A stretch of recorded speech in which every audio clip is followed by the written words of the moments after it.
Salam, saudara. Apa kabar?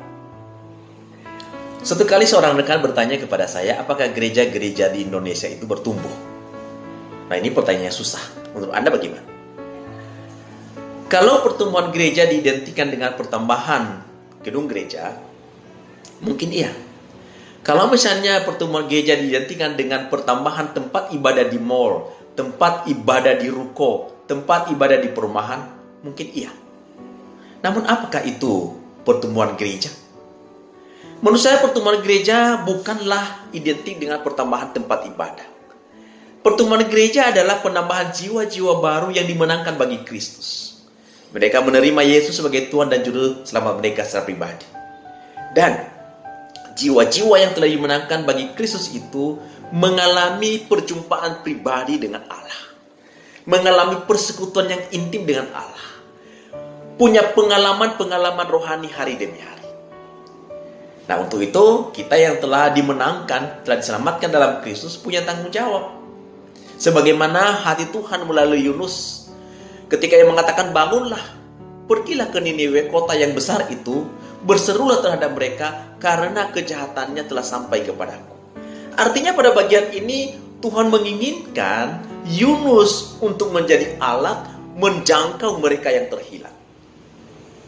Lalu kemudian ketika Yunus mengabaikan dan melarikan diri dari panggilan Tuhan itu, lalu kemudian Tuhan berbicara lagi kepada dia setelah dimuntahkan dari perut ikan yang besar.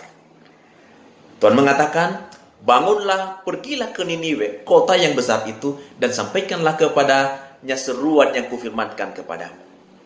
Saudara, sesuatu yang luar biasa.